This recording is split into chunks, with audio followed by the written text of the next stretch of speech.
contándoles un poquito de, de mi forma, de mi testimonio de cómo llegué a esta familia de la Cruzada. Quiero empezar este tema así, contándoles un poquito de, de esa experiencia. Pues fue muy particular. Fíjense que yo estaba en la universidad y, y yo estaba en ese momento buscando una iglesia donde congregarme. Yo había recibido a Cristo ya aquí en la ciudad de Barranquilla y estaba estudiando medicina en Cartagena. Así que empecé a buscar una iglesia cuando ya no alcanzaba a venir pues, todos los fines de semana a congregarme. Y ahí conocí a mi esposa, ahí conocí a Elvira y la conocí por una camiseta que tenía. Entonces yo vi su camiseta y le dije, oye, tú eres cristiana, ¿a dónde vas? Llévame a tu iglesia porque no he encontrado iglesia. Y de verdad que había estado buscando, yendo a varios sitios y decía, no siento que este sea el lugar. Eh, y eh, lo que pasó fue que inicialmente a mi vida no me quería llevar.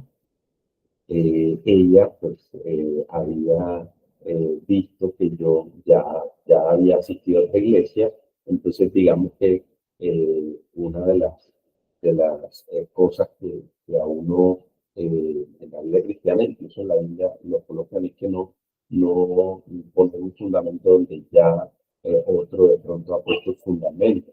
De manera que a veces, si tú ya asistes a una iglesia, pues digamos, está en tu iglesia, si no te colocó allí, pero la asunto era que estaba buscando una iglesia, ¿no? Un lugar donde congregarme.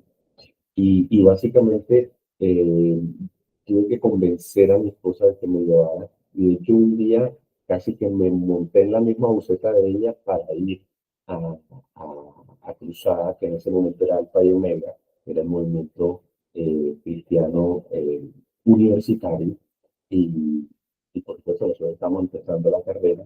Entonces me monté, me fui con ella y llegué a una alabanza.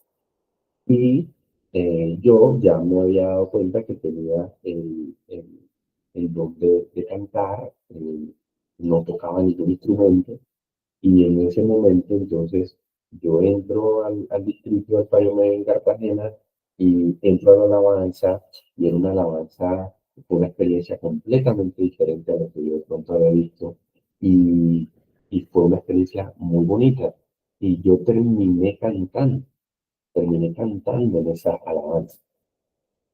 Y lo siguiente que ocurrió es que me invitaron al grupo de alabanza. Así que yo llegué a Cruzada, llegué a Fabio Omega, básicamente a entrar a la alabanza. Así que para mí la alabanza ha sido un vehículo muy importante, ha sido algo muy central en mi vida cristiana, porque entiendo que el Señor utiliza ciertas estrategias, ciertas habilidades y dones para que le conozcamos. Y ese es el pasaje de hoy. Juan cuando describe esta conversación que tiene Jesús con la mujer samaritana, la mujer samaritana en un momento de la conversación cambia el sentido de la conversación y se mete con la adoración. Y eso es lo que quiero que hoy leamos, porque hay unas verdades allí en ese pasaje que yo he querido que hoy las estudiemos. Y son 4 puntos, son 4 verdades que nos van a ayudar a entender exactamente qué es la adoración y qué enseña Jesús acerca de la adoración, que todavía, por supuesto, con más puntualidad lo que nosotros queremos estudiar, saber qué es lo que Jesús enseña con respecto a la adoración. Entonces, aquí vamos a leer este pasaje que va del capítulo 4 de Juan, desde el versículo 19, que fue por donde quedamos en nuestro último pasaje, y vamos a leerlo en adelante. La mujer entonces le dijo a Jesús, por supuesto, Señor, me parece que tú eres profeta. Nuestros padres adoraron en este monte y ustedes dicen que en Jerusalén está el lugar donde se debe adorar. Jesús le dijo, mujer, cree lo que te digo. Y ahora bien, cuando ni en este monte ni en Jerusalén adorarán ustedes al Padre. Ustedes adoran lo que no conocen. Nosotros adoramos lo que conocemos, porque la salvación viene de los judíos. Pero la hora viene y ahora es cuando los verdaderos adoradores adorarán al Padre en espíritu y en verdad, porque ciertamente a los tales, el Padre busca que lo adoren. Dios es espíritu, y los que lo adoran deben adorar en espíritu y en verdad. La mujer le dijo, sé que el Mesías viene, el que es llamado Cristo. Cuando Él venga, nos declarará todo. Jesús le dijo, yo soy el que habla contigo. En esto llegaron sus discípulos y se admiraron de que hablara con una mujer, pero ninguno le preguntó qué trata de averiguar o por qué hablas con ella. Entonces la mujer dejó su cántaro, fue a la ciudad y dijo a los hombres, vengan, vean a un hombre que me ha dicho todo lo que yo he hecho. ¿No será este el Cristo? Y salieron de la ciudad y fueron a donde él estaba. Allí tenemos el pasaje que, que venimos leyendo y hasta ahora ha sido increíble ver lo que el Señor nos está enseñando en esta conversación. Encontramos la escena de una mujer samaritana que va a buscar a mediodía el agua, se encuentra con un desconocido que es Jesús. Jesús le pide agua, termina mostrándole cómo el agua física y todo lo que tú trates de obtener en esta tierra no te va a saciar, sino que el agua viva que él tiene es la que no le va a permitir tener sed jamás y que va a brotar de ella un río, ¿sí? Que salte para vida eterna. Y cuando ella le dice, bueno, yo creo que estoy entendiendo, Jesús, dame esa agua, entonces Jesús la confronta con su pecado y le dice, esta es el agua que tú has estado bebiendo para saciar esa sed profunda que tú tienes. Y cuando entonces esta mujer empieza a entender que necesita tener una relación con Dios, que su relación con Dios no ha sido correcta hasta ese momento. Entonces la mujer, que al principio lo vio como un desconocido, ahora cambia su visión de Jesús y en el versículo 19, que es el texto del día de hoy, le dice, Señor, me parece que tú eres su profeta, me parece que tú eres profeta. Me parece que tú eres un enviado de Dios, me parece que tú tienes un mensaje de Dios y yo quiero disponerme a oírlo. Es el sentido de lo que esta mujer samaritana está haciendo. Entonces ella le dice, pues si yo me quiero acercar a ti y tú eres un profeta, un enviado de Dios, porque todavía no reconoce que es el Mesías, de hecho Jesús se lo tiene que decir más adelante, dice, si tú eres un profeta y yo tengo una sed que saciar, entonces yo tengo que acercarme a Dios. Y la forma en como nosotros entendemos que nos debemos acercar a Dios es en este monte. Nosotros, nuestros padres adoraron en este monte y nos dejaron de legado adorar en este monte. Pero ustedes los judíos, ustedes dicen que debe adorarse en Jerusalén. Ella allí lo que está diciendo en esta frase, el sentido de lo que está haciendo, es lo que podemos entender es, mira, yo me quiero relacionar con ese Señor. Y yo sé que nosotros estamos adorando en este monte porque esa es la herencia espiritual que yo tengo. Y yo sé que tú y yo, judíos samaritanos, estamos completamente alejados y la principal razón por la cual nosotros estamos separados es porque adoramos de forma distinta, nos acercamos a Dios de forma distinta. De hecho, les cuento que históricamente los samaritanos no reconocían los profetas y los salmos y los libros de sabiduría, no los reconocían como la Biblia, como la Torá, que los judíos tenían la ley, que era el Pentateuco, los primeros 5 libros, y los profetas. Pero los samaritanos solo tenían la ley, solo tenían los 5 primeros libros. Entonces ellos no tenían los textos de los profetas y el mensaje de Dios a través de los profetas. Entonces ya había una diferencia ahí. Ya los samaritanos no adoraban igual, no buscaban a Dios igual que los judíos.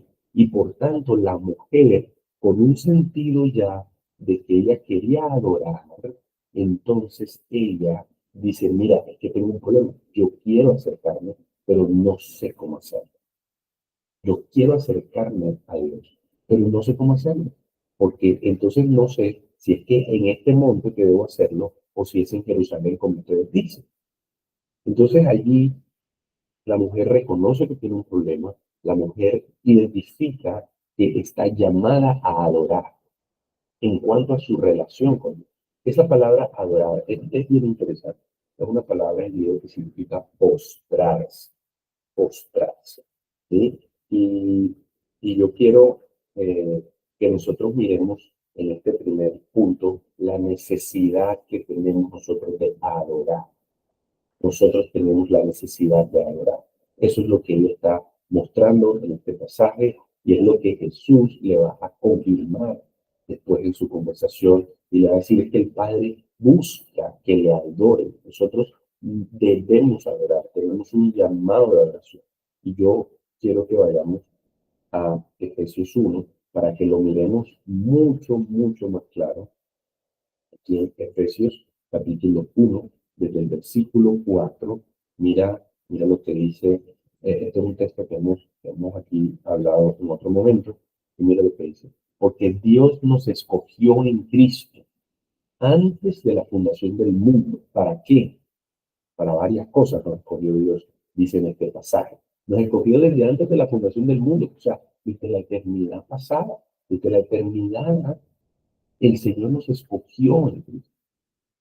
El Señor no solo nos hizo, no solo nos tenía en su mente, sino que nos apartó de entre todos, nos escogió, nos llamó, nos tomó, nos separó en Cristo. ¿Para qué? Para que fuésemos santos y sin mancha delante de Él, para que viviésemos una vida que agradara a Dios. ¿Qué más hizo? En amor nos predestinó, ¿para qué? Para adopción. Es decir, Él determinó que tú y yo, por causa de su amor, o sea, de su amor, producto de su amor, Él determinó que nosotros íbamos a ser adoptados como hijos. ¿Sí? Y el versículo 6 dice, ¿para qué? ¿Para qué? Para alabanza de la gloria de su gracia. Es decir, hay algo que Dios tiene que merece mi alabanza y es la gracia de Dios. Y la gracia de Dios es gloriosa, tiene gloria.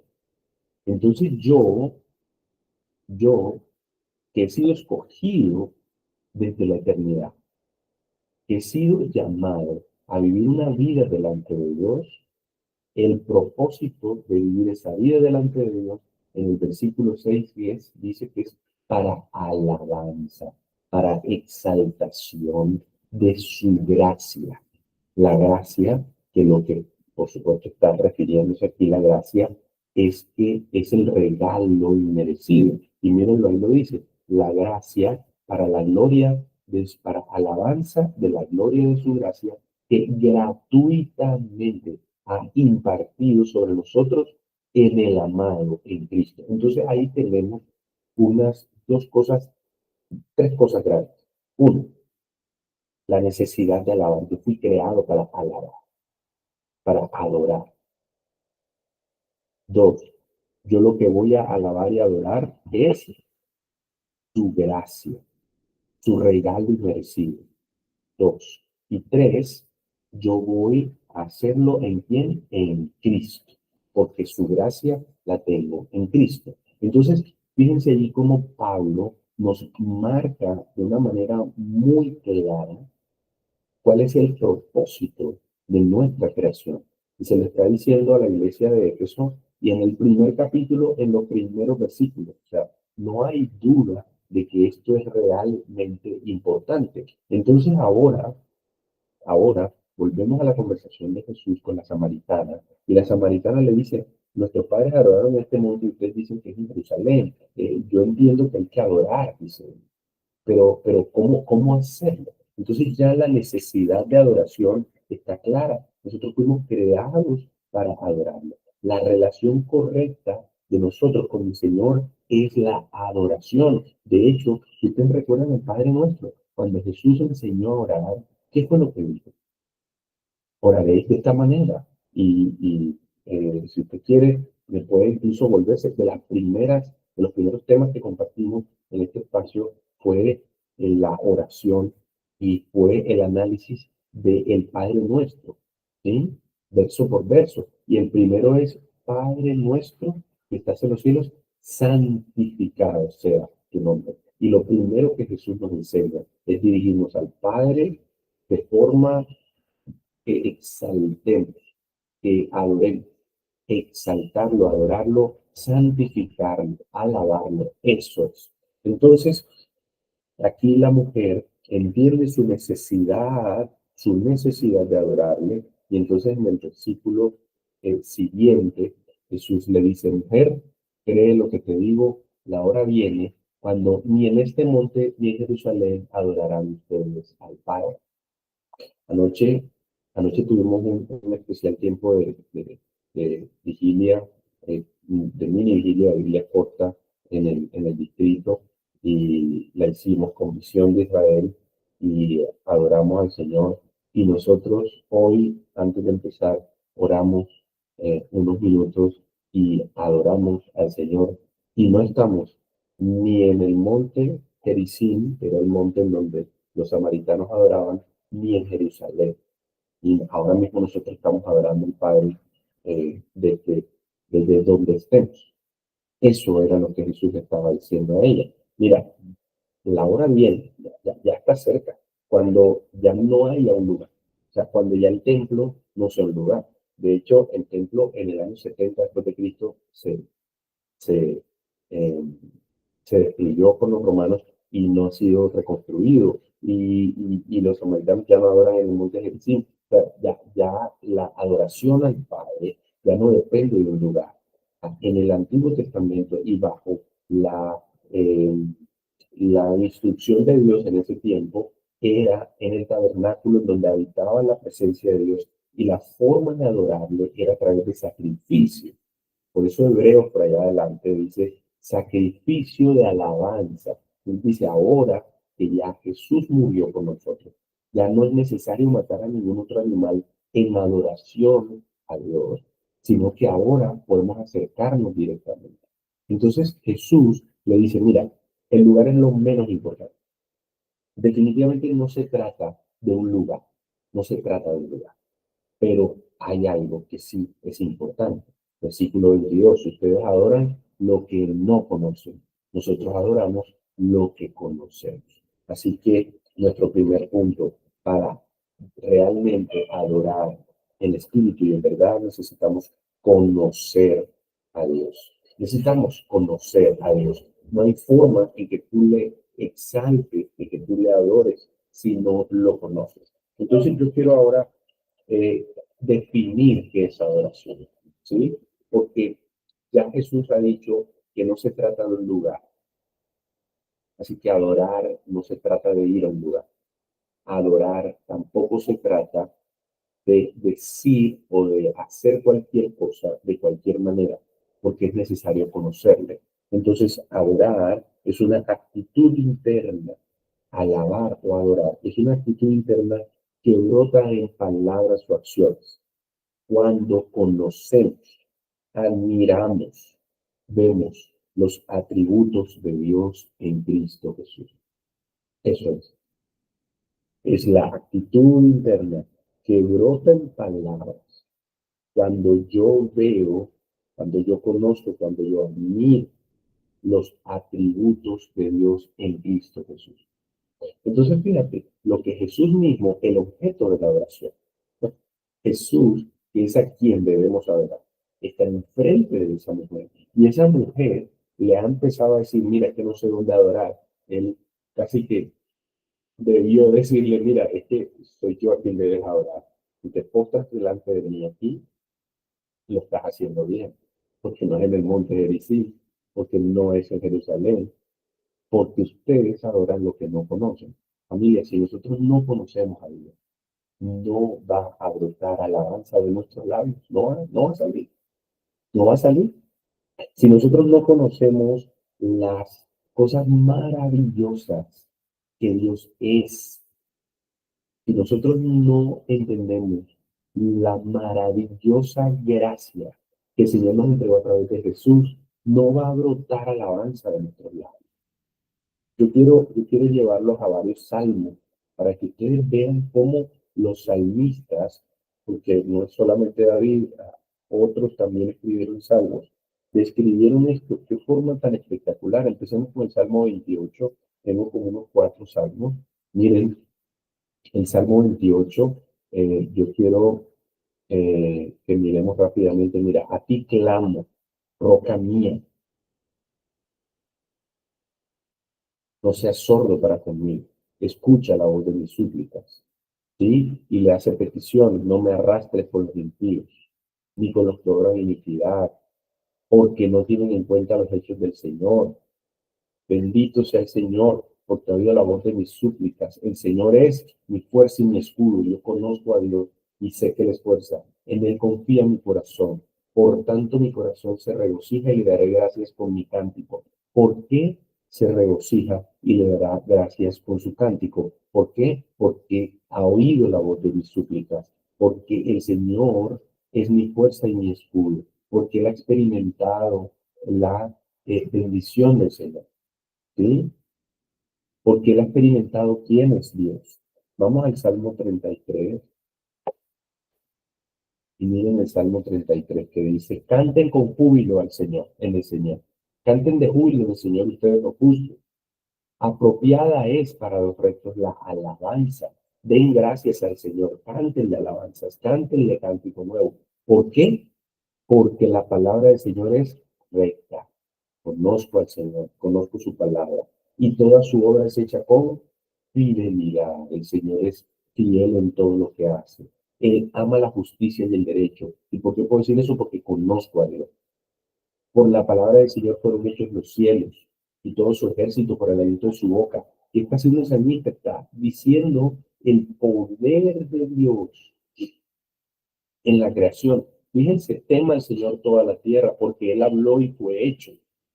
Él hace nulo el consejo de las naciones.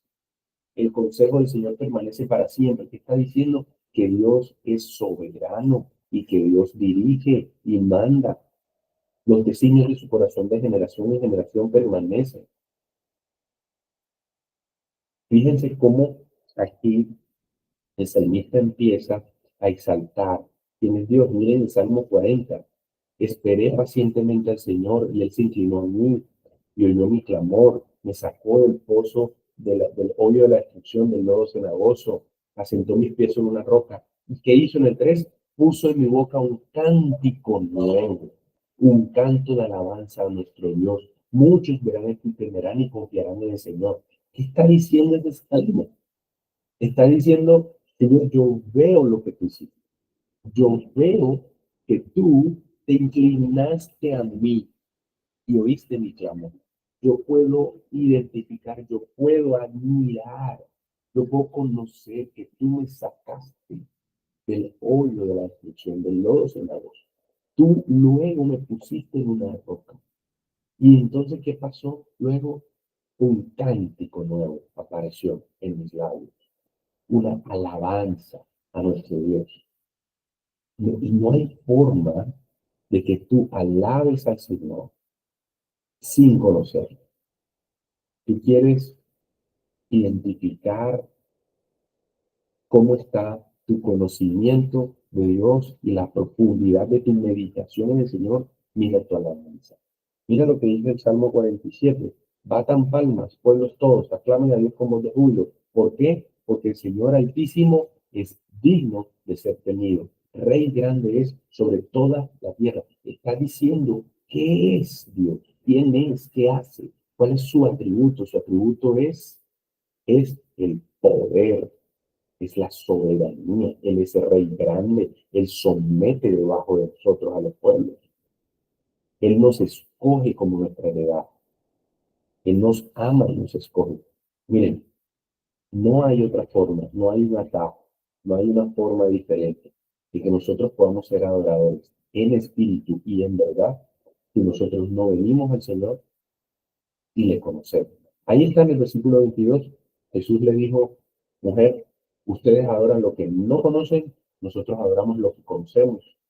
Y dice Jesús, porque la salvación viene de los judíos. Claro, él se refería básicamente a que el pueblo judío fue escogido desde Abraham, fue escogido. El plan de Dios fue revelarse a través de los judíos. Los judíos tienen el honor, el privilegio, Pablo lo dice en Romanos, de tener la revelación del Señor. La Biblia se escribió por el pueblo judío.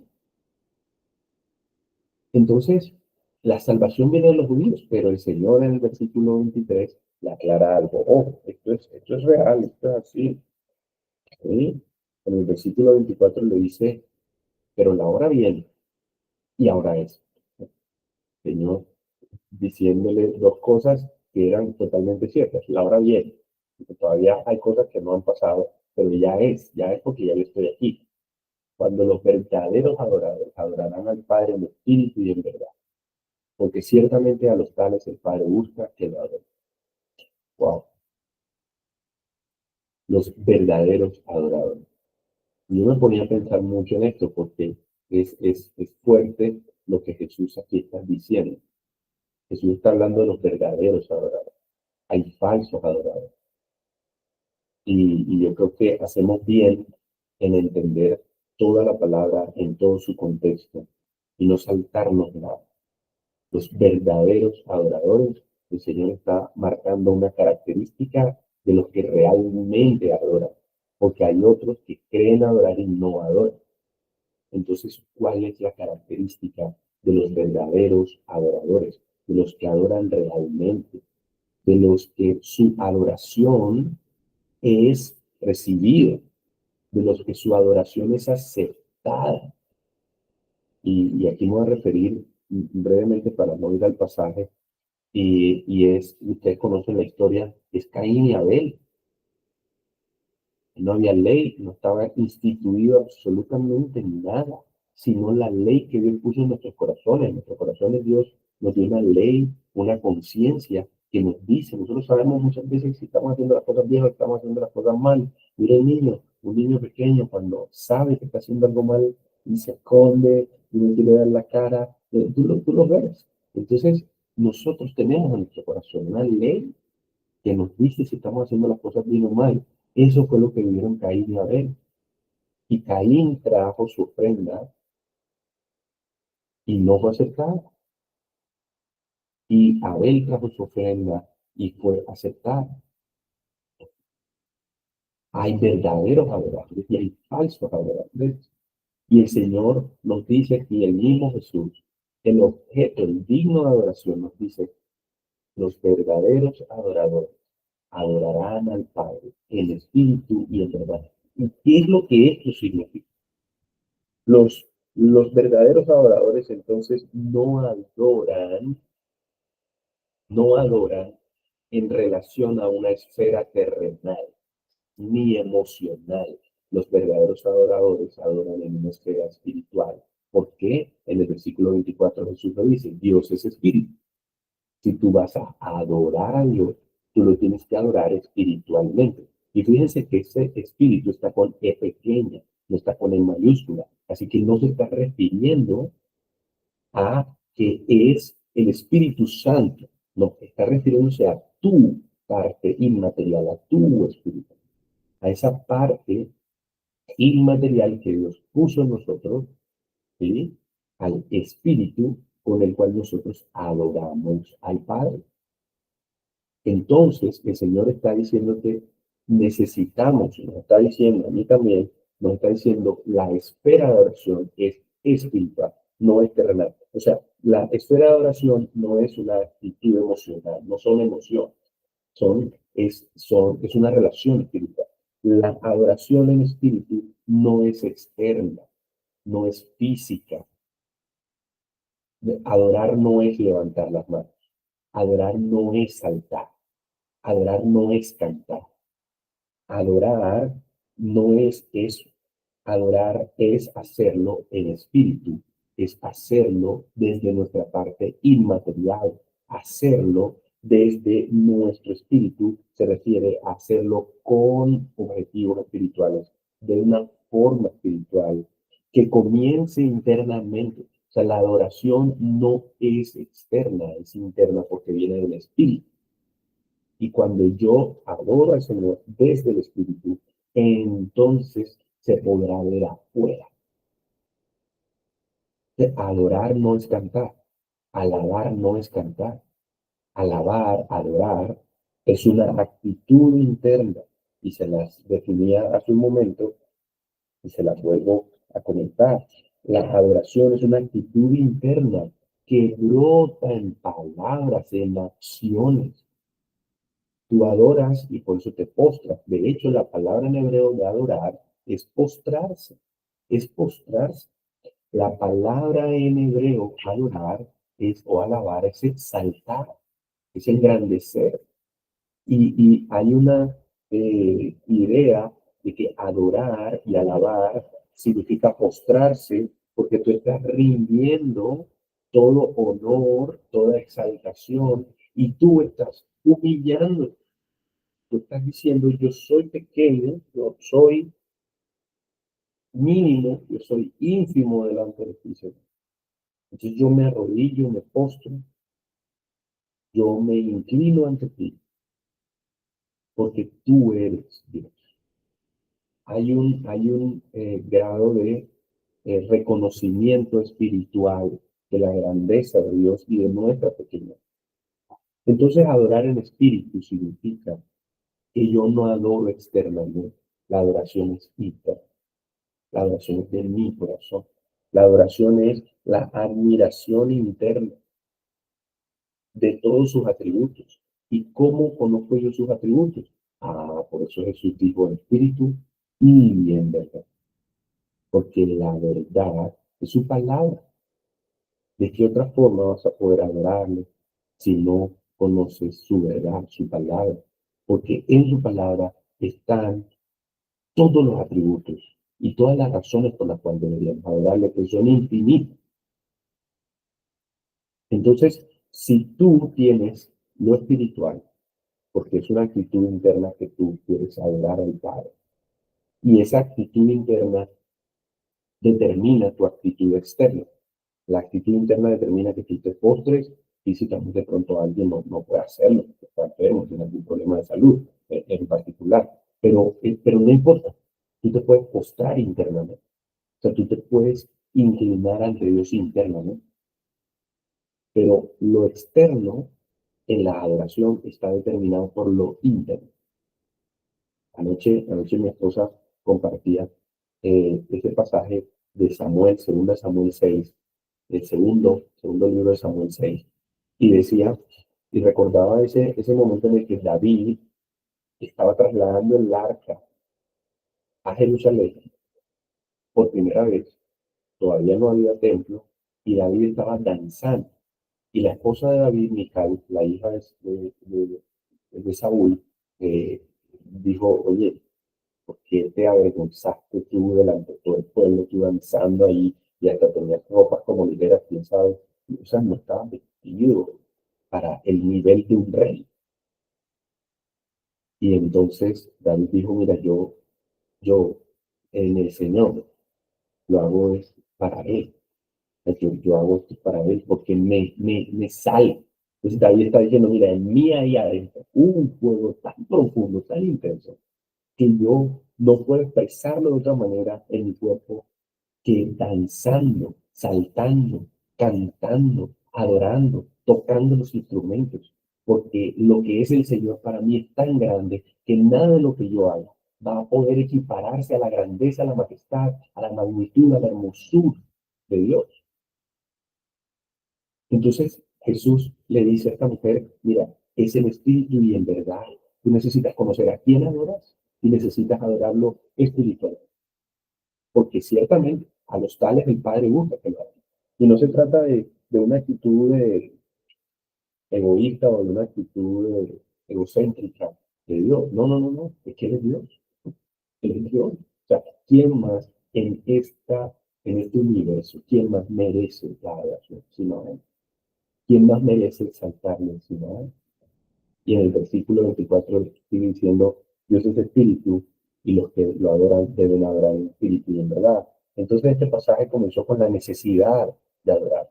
Entonces sabemos que necesitamos adorar. ¿Por qué? Porque nosotros fuimos creados para adorar.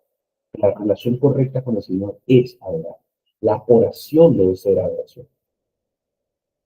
La oración debe ser adoración.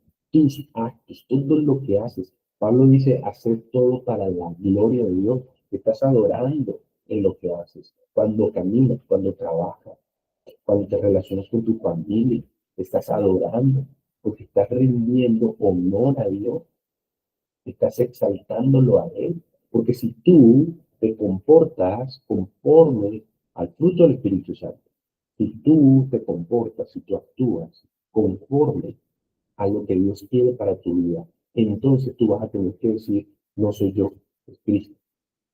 Y estás exaltando, estás adorando, estás reconociendo sus atributos.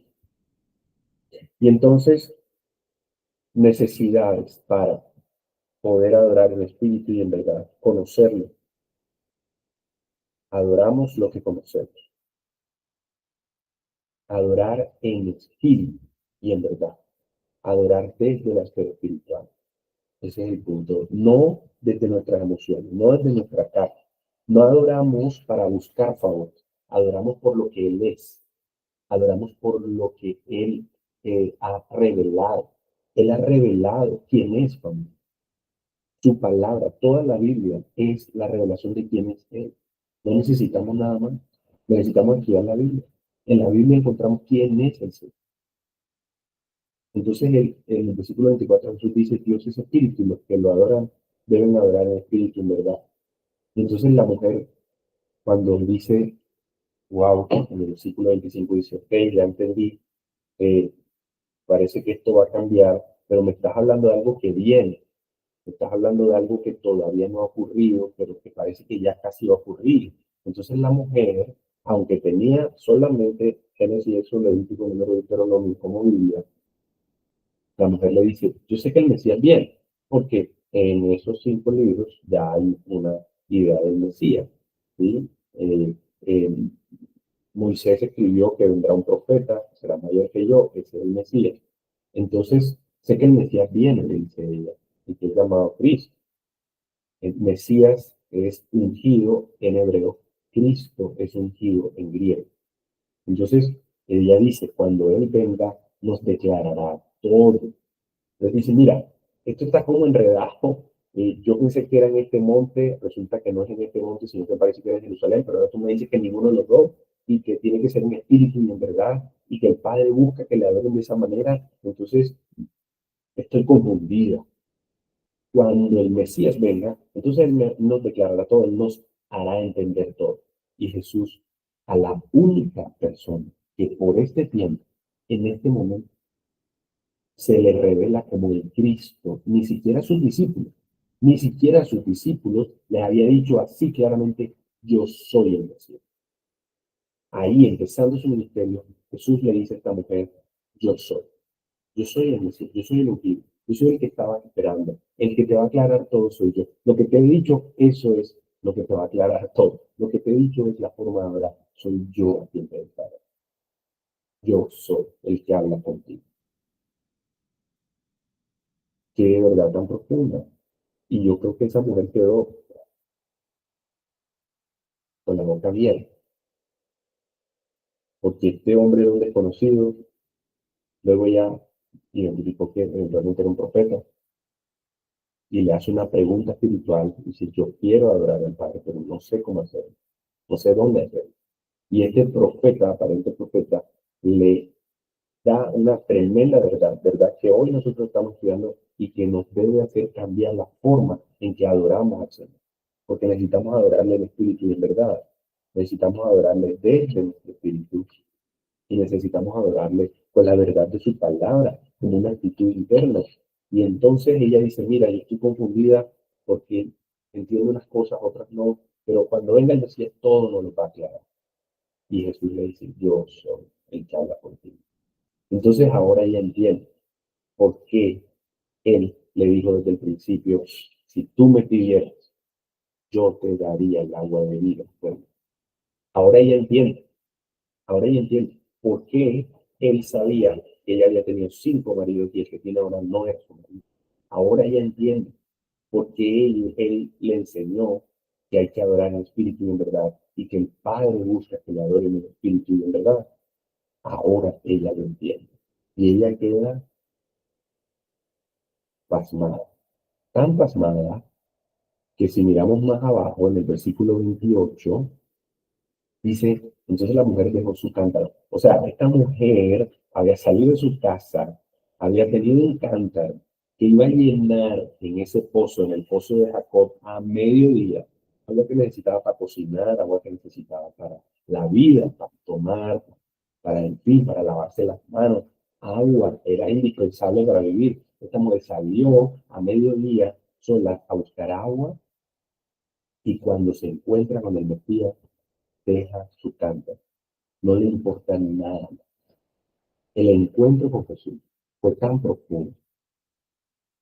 Ella pudo ver su necesidad de agua viva. Pudo darse cuenta que no la iba a obtener de otra forma, sino a través del Mesías, de Cristo. Cristo le enseña cómo es que debe relacionarse con Dios de forma correcta. La adoración correcta es en espíritu y en verdad. La oración correcta es en espíritu y en verdad. La forma de acercarte a mí es en espíritu y en verdad. Y ahora Él le dice, yo soy el que tú estabas esperando. Aquí estoy. Vine por ti. Vine a buscar. Vine a salvar. Me determiné a pasar por Samaria porque quería encontrarme contigo, mujer. Porque quería encontrarme contigo de frente. Quería yo mismo hablarte. Y yo mismo decirte, yo soy el Mesías. Esa mujer dejó su cántaro. Esa mujer no le importó nada más. Y lo siguiente que hizo que fue testificar, hablar, mostrar el encuentro que había tenido. Nosotros a veces, y lo digo con respeto, perdóname, lo digo por mí mismo, lo digo por mí mismo, pero nosotros a veces recomendamos más los restaurantes a los que vamos que hablar de Cristo. Y les repito, me redarguye a mí eso. Nosotros a veces recomendamos más restaurantes a donde vamos, viajes que hacemos, que decirle a la gente simplemente, Cristo cambió mi vida.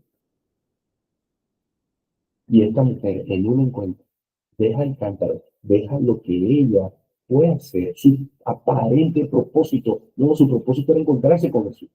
Su propósito era encontrarse con Jesús, ser transformada por Jesús, beber del agua que solo Jesús le podía dar. Y ella entonces deja todo, ya ella deja su cántaro, ella deja lo que aparentemente iba a buscar, lo que le iba a saciar su ser. Y va y le dice a los hombres de la ciudad, dice, vengan, vengan porque hay un hombre aquí que me descubrió todo mi corazón. Me cogió y me abrió así, me partió en dos y me dijo, mujer, necesitas algo completamente diferente y yo te lo puedo dar. Entonces ella dice, vengan, vean a un hombre que ha dicho todo lo que yo he hecho. Me ha descubierto todo lo que yo he hecho. Un desconocido me dijo todo lo que yo había hecho. ¿No será este el Cristo? Y ella estaba empezando a creer, estaba empezando a creer. No es excusa, es que mi fe es incipiente, mi fe es pequeñita, no. Ella inmediatamente se volcó a hablar de Cristo y salieron de la ciudad y fueron a donde él estaba. O sea, fue impactante la forma. Y es que esos hombres conocían el testimonio de esa mujer. Ella no tenía que enunciar su pecado porque seguramente era público. Ya ellos sabían todo lo que pasaba con la mujer samaritana. Con ella ya ellos sabían. Y cuando ella, a pesar de su pecado, les dice, vengan que yo creo que encontré a Cristo, estos hombres o esta gente de Samaria que dijeron, tiene que ser verdad, si esta mujer lo está diciendo, después de saber todo lo que sabemos de ella, sí tiene que ser verdad. La adoración tiene un efecto también. El adorador, la adoración tiene un efecto. Y es que el adorador verdadero testifica del Señor. El adorador en espíritu y en verdad tiene que conocer a Dios, tiene que volcarse a su palabra. El adorador en espíritu y en verdad identifica que la adoración es una actitud interna, no son actos. es la actitud del corazón, de reconocer quién es Dios por sus atributos y lo que ha hecho. Y el adorador en espíritu y en verdad testifica a vos. Eso, familia, es lo que el Señor nos enseña en este pasaje. Yo te quiero invitar a que oremos para cerrar y que podamos decirle al Señor cuánto le necesitamos, cuánto necesitamos ser realmente adoradores del Espíritu y en verdad. Señor, en esta mañana yo te doy gracias. En esta hora, Señor, yo te bendigo, te exalto, Señor, porque tu palabra es viva y eficaz, porque tu palabra, Señor, penetra hasta lo profundo de nuestro ser. Hoy nos has enseñado, Señor, lo que es adorarte en espíritu y en verdad. Y queremos, Señor, realmente disponer nuestros corazones para adorarte en espíritu y en verdad en todo lo que hacemos, para adorarte desde nuestro espíritu, Señor, para adorarte no desde nuestra carne, desde nuestras emociones, desde nuestros deseos, sino para adorarte, Señor, desde la relación espiritual que tenemos contigo, para adorarte por cosas espirituales, para adorarte, Señor, no externamente, sino internamente. Oh Dios, ayúdanos, Espíritu Santo, ayúdanos, ayúdanos a que podamos tener la actitud correcta en la adoración. No queremos ser falsos adoradores, Señor. Jesús lo dijo, los verdaderos adoradores, los verdaderos. Entonces, tienen una actitud interna, espiritual profunda. Tienen una actitud interna cuando ven, cuando conocen, cuando admiran tus atributos, Dios. Y entonces eso es imposible detenerlo, se vuelve, Señor, como tú le dijiste a la mujer samaritana, una fuente de agua que salta como un río que sale de nosotros. Eso es adorar. Es cuando no podemos parar nuestras palabras de decirte hermoso, precioso Dios, grande, bueno, justo, misericordioso, amoroso, fiel, bondadoso, paciente, porque eso ha sido con nosotros. Esa es la oración. Y queremos hacerlo en espíritu y en verdad, Señor. Que la verdad, que la verdad de tu palabra esté en nuestra boca todo el tiempo. Que la verdad de tu palabra esté en nuestra boca todo el tiempo. Entonces, enséñanos a leer tu palabra, a entenderla, a memorizarla, a meditarla, Señor, para entonces poder tener esa admiración, poder tener esa majestad tuya enfrente de nosotros y poder decirte entonces, qué hermoso eres, Señor, y yo quiero postrarme ante ti. Gracias por enseñarnos la necesidad que tenemos de adorarte. Fuimos creados por ti para adorar. Gracias por enseñarnos que debemos conocerte, porque queremos adorarte en espíritu y en verdad desde nuestra actitud interna. Y entonces ahora, Señor, implementanos, prepáranos para testificar a otros, Señor, para poder decirle a otros, he encontrado al único digno de exaltación. He encontrado al único digno que merece alabanza. Nadie más merece la alabanza. Yo no merezco la alabanza. Nadie en este mundo la merece. Solo tú, mi Jesús. Y nosotros hemos sido encontrados por ti. Tú viniste como la mujer samaritana a nuestro pozo a buscarnos para que soltáramos nuestro cántaro y nos volviéramos en adoración a ti. Gracias, mi Dios. Gracias, Jesús, por revelarte a nosotros. Y ahora transforma nuestra vida y enséñanos, Señor, a ser los adoradores en espíritu y en verdad, porque tú, Padre, estás buscando ese tipo de adoradores. Te alabamos, te bendecimos y te damos gracias. En el nombre de Jesús. Amén.